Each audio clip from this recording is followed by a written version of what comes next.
The sun beat down mercilessly on the Arizona territory as Tex Willer urged his golden horse, Dynamite, forward through the scrubland. The year was 1885, and the land still held secrets older than any white man's memory. Beside him rode Kit Carson, his faithful partner, whose weather-beaten face showed concern beneath the brim of his worn Stetson. "Tex, we've been tracking these varmints for 3 days now," Kit said, squinting at the horizon. "They're heading straight for Devil's Canyon. No good ever comes from that place." Tex nodded grimly, his sharp blue eyes scanning the tracks in the dust. 5 horses, all shod, moving fast. The gang that had raided the Navajo settlement 2 nights ago had left a trail of destruction in their wake. Stolen horses, burned hogans, and worst of all, they'd kidnapped Chief Red Cloud's granddaughter, Little Fawn, a girl of barely 16 summers. "I know that canyon, Kit. Box Canyon, with only one way in or out. They're either making a stand or meeting someone there." Tex's jaw tightened. "Either way, we're getting that girl back." As they rode closer to the towering red cliffs that marked Devil's Canyon, a figure emerged from behind a cluster of rocks. Tex's hand moved instinctively to his Colt, but he relaxed when he recognized the distinctive war paint and bearing of Tiger Jack, a Navajo warrior and one of Tex's oldest friends. "Tex Willer," Tiger Jack said in his deep voice, his face carved from stone. "You followed the white devils who took my chief's blood." "We're on their trail, Tiger Jack. How many warriors ride with you?" "I ride alone. My chief forbade a war party. He fears the soldiers will use it as excuse to drive our people from these lands." Tiger Jack's eyes flashed with barely contained fury. "But I swore oath to protect Little Fawn. I will have her back or die trying." Tex dismounted and clasped the warrior's forearm. "Then we ride together, old friend. 3 against 5 isn't bad odds, especially when one of them is Tiger Jack." Kit chuckled despite the tension. "And when those 5 are cowards who prey on defenseless folk? I've seen their type before, all bluster and no backbone when facing real men." The 3 riders approached Devil's Canyon as the sun began its descent, painting the rock faces in shades of crimson and gold. The tracks led directly into the narrow entrance, where the walls rose 200 feet on either side, creating a natural fortress. "They've posted a lookout," Tiger Jack whispered, pointing to a glint of metal high on the eastern rim. "Rifle." Tex studied the terrain with practiced eyes. "Kit, you and Tiger Jack work your way around to the back of the canyon. There's an old Anasazi trail that leads to the rim. I'll give you an hour, then I'm riding in the front door." "That's suicide, Tex," Kit protested. "You'll be a sitting duck in that canyon." A slight smile crossed Tex's rugged features.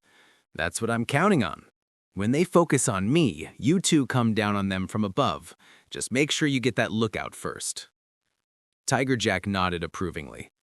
"You fight with the cunning of the coyote and the courage of the bear. It is a good plan."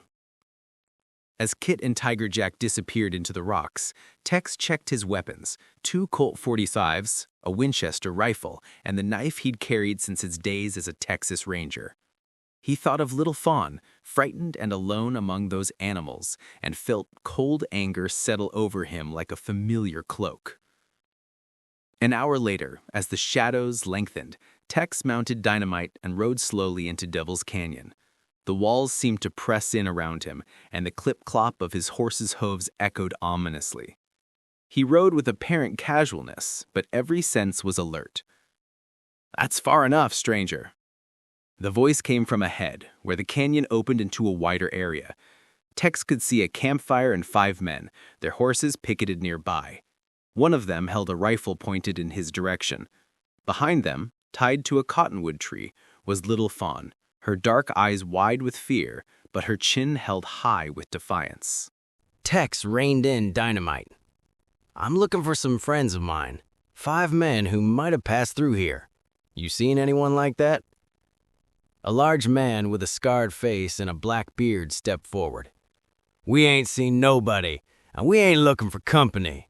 Now turn that horse around and get, for we fill you full of lead." "Can't do that," Tex said calmly. See, those 5 men I'm looking for kidnapped a young girl from her people. Now, I'm a reasonable man, but I take a dim view of folks who harm innocent women and children. Blackbeard laughed, a harsh sound that echoed off the canyon walls. You got more guts than sense, mister. There's 5 of us and 1 of you. I can count. Question is, which of you 5 wants to die first? The man with the rifle suddenly jerked and fell forward, a knife protruding from his back. Tiger Jack's throw had been perfect. At the same moment, Kit's rifle cracked from the eastern rim, and another outlaw spun and fell. Chaos erupted in the camp. Tex drew both Colts and spurred Dynamite forward. His right-hand gun barked twice, and a third outlaw clutched his chest and went down. The remaining 2 dove for cover behind the rocks.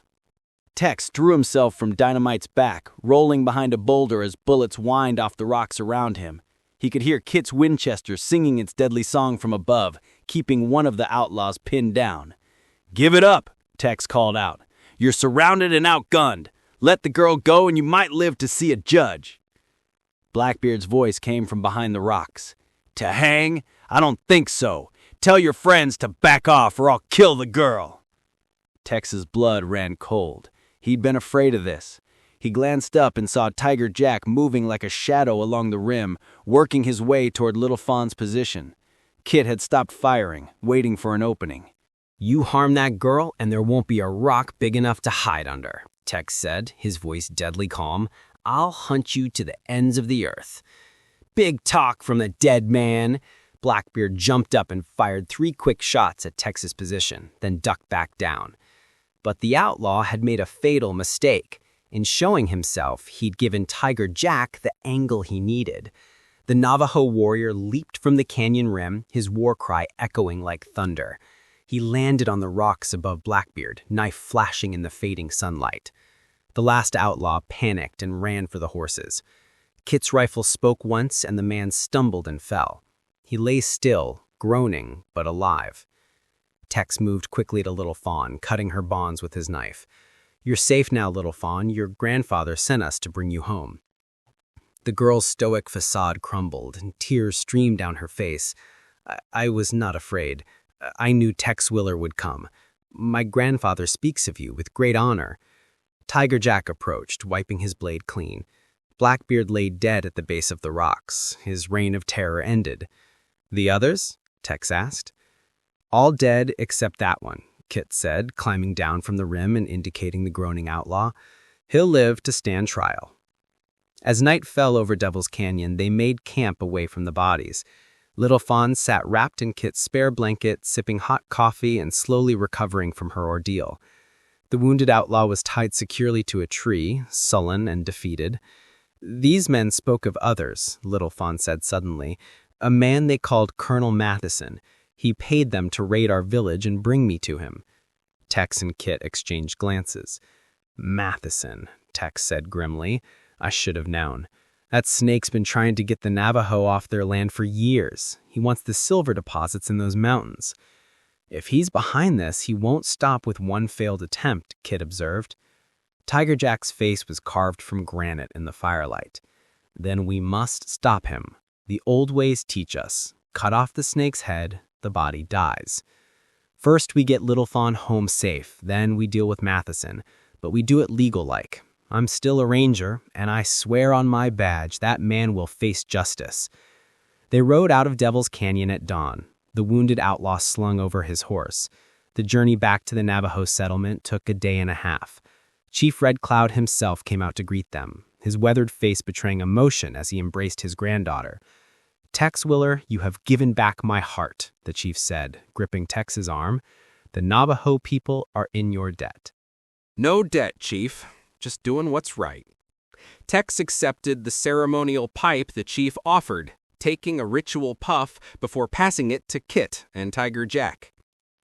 That evening, as they prepared to ride out to confront Matheson, Little Fawn approached Tex.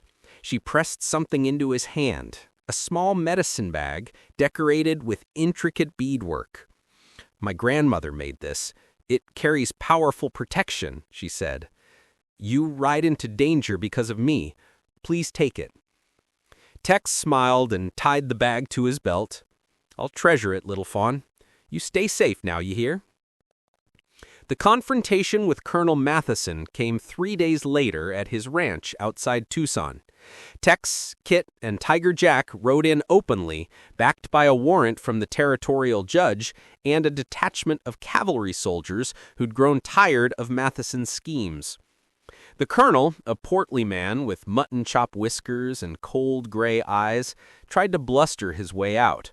But when faced with his captured outlaw's testimony and the evidence of his payments to the gang, he crumbled. The soldiers led him away in chains, his empire of greed and violence collapsing around him. As the sun set over the Arizona Territory, Tex Weller sat with his friends outside the ranger station in Tucson, watching the sky turn gold and purple. "Another job done," Kit said, lighting his pipe. "Though something tells me there'll be plenty more where that came from." Tiger Jack stood, preparing to return to his people. "The land has many shadows, and evil men who hide in them. But while Tex Weller and his friends ride these trails, there is hope for justice." Tex raised his coffee cup in salute. To justice, to friendship, and to the never-ending fight for what's right. As long as there are folks who need help, I'll be there. As Tiger Jack disappeared into the gathering darkness, heading home to his people, Kit chuckled. "You know, Tex, for a man who claims he's just doing his job, you sure do have a gift for making powerful speeches." Tex grinned, the lines around his eyes crinkling. "Comes with the territory, partner. Someone's got to stand up for what's right in this wild land. Might as well be us." Above them, the first stars were appearing in the vast western sky, silent witnesses to another chapter in the legend of Tex Willer, the man they called the Eagle of the Night, defender of the innocent and one of the last true heroes of the Old West. The adventure was over, but the trail stretched on endlessly before them, full of promise and peril, justice and vengeance, friendship and honor. And wherever that trail led, Tex Willer would ride it with courage in his heart and his guns at the ready. For this was his destiny, his calling, his life. This was the way of Tex Willer.